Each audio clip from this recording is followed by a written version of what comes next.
What to do, YouTube? How you doing this afternoon, this morning, or this evening, wherever you are? Are you comfortable? Are you feeling delicious? Are you feeling luscious? Well, however you're feeling, that's good because you're about to feel salty.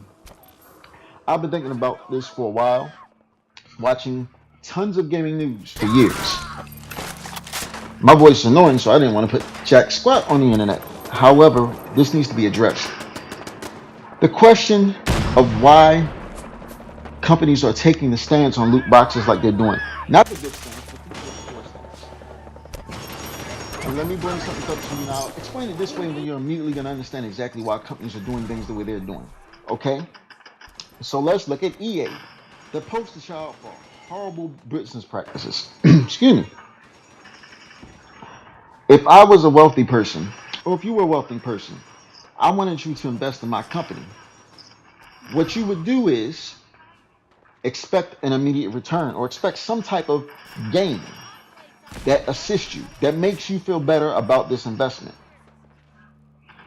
So, what you would end up wanting is an advantage of some sort that shows that you made a better decision in investing in my product than somebody else did investing in theirs. This, of course, doesn't work for video games. I'm sure everybody's thinking the same thing I'm thinking, especially when I heard EA's business practice for Battlefront 2. This doesn't work for video games.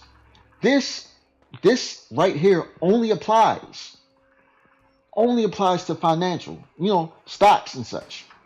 It doesn't apply anywhere else. It can't apply for video games.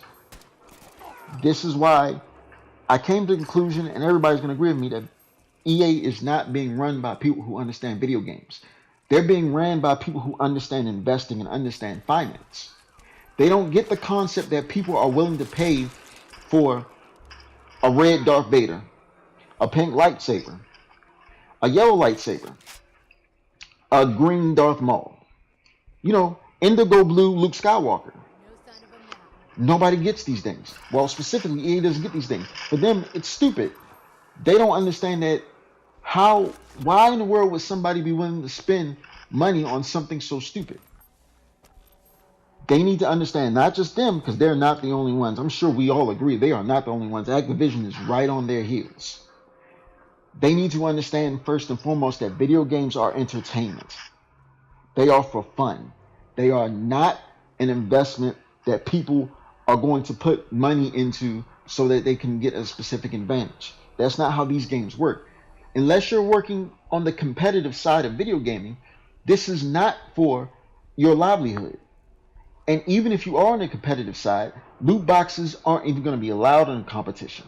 The whole purpose of a competition is to prove your skills in a game and to show that you are naturally more gifted, or through studying more gifted than the opponent that you're about to face. Again, as I said, EA is not the only ones, but they are the big poster child for this. When I had heard the news of what they were doing with Battlefront, I wasn't surprised in the least, because they already showed their willingness to do it because of FIFA. They want that $1 million a day, a month, a year revenue that they're getting out of FIFA. But they don't get that that's not the way to generate the money. I'm going to use the poster child for how to do loot boxes well. Steam and Valve. Now, say what you want about Steam and say what you want about Valve, but you cannot deny that they're using Team Fortress 2, which is a very, very old game. I'm sorry, not Team Fortress 3, that too, but CSGO. They're using both of these stupid skins, extremely stupid stuff that don't add any real measure of value to the game, except that somebody wants the stupid, special plated gold Desert Eagle. And for EA, they were thinking, okay, we want people to buy into these loot boxes. So how do we make sure that people buy these loot boxes? Let's give them an advantage that shouldn't belong in the game to begin with, an advantage that is unfair to multiplayer, an advantage that means that this is a pay-to-win mechanic, even though they already purchased a $60 video game.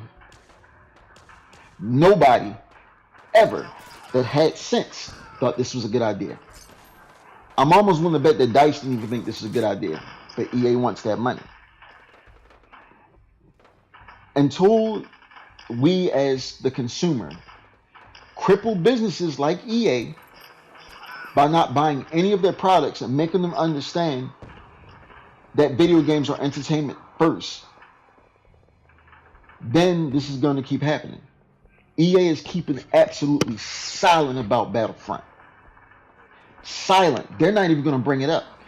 I'm almost willing to bet, because I love playing chess. You know, there's a lot of us that love playing chess. I'm almost willing to bet they're going to bring something in to their next game. They're not even going to mention Battlefront. Battlefront 2 is completely out of their vocabulary now. They're going to focus on, you know, the Madden and whatever NBA game they got. I can't remember which one it is because they pissed me off so bad. They're going to invest tons and tons of money to make sure those have loot boxes. They're almost going to get to the point that EA is like, you know what? No more other games. We do great in sports games. FIFA, the NBA series, and our Madden series. They're going to be the most money makers. People aren't going to complain if we do certain things for that. Problem is, the moment EA gets the freedom, they get the space. Guess what they're going to do? Go right back to the same tactics. Until we as consumers say, hey, EA, stop this crap. This does not work. We don't want this. We want to be able to have a fair and even game. We'll pay you some money for something stupid like a custom mascot. Maybe we'll pay you additional money, $5 to have an entire team full of just mascots. We'll pay a little bit of additional money to have, you know, the old Madden create a team, create a playbook. But for them, that's an I get it, but I don't get it. I'm sure many of you are the same way. We get it, but we don't get it. We get it that you want to make money. And we get it that from a business standpoint, if you were talking about real investing money, then you would expect somebody to pay you and want something tangible in return. But video games are not that way. They're a medium of entertainment first. I keep saying that, and you're going to hear that from me a lot, even if I decide to make more videos. EA does not understand video games are a form of entertainment first. We all feel that way. Nobody goes, it's like this, even with me with my job now. I get off of work, oh my God, I don't want to do any more work. I know I still got my other stuff. I got the music to teach. I got this to do. I got that to do. Let me have some peace and play a video game. Yeah, right now you're watching Fallout 4 as an old game, yada, yada, yada. Still kind of hurting for Christmas. But still, I'm going to go back and I want to have fun. Even with the stupid mobile games, free-to-play games, Fallout Shelter. Sure, I'll pay 99 cents for, this stupid pack, blah, blah, blah. Yeah, I know a lot of people don't like Fallout Shelter. That's besides the point. Hey, in Fallout 4, well, I was going to say I'd pay, 99 cents for a dun skin, blah, but that was just Bethesda and ZeniMax's way of forcing, trying to make a buck off of people making bucks. Make a buck off of people making mods to make an additional buck so that they can have more money, more revenue, which probably is one of the reasons why we're not going to see Skyrim Elder Scrolls 6 till 2031 or something. But again, flat out, until video game companies, these publishers understand that this is entertainment first, not work, not business. For us, the consumer, then they're going to keep having these business practices trying to see what they can get away with. To everybody I say, don't let them hurt them specifically where they're going to pay attention. That's all I have to say. If you have anything else to add, anything else that I missed, you want to dispute anything that I said, please feel free. I don't even think this video is going to even get watched. But it is what it is. But again, YouTube, enjoy the rest of your day, night, week, month, year, century, and keep gaming.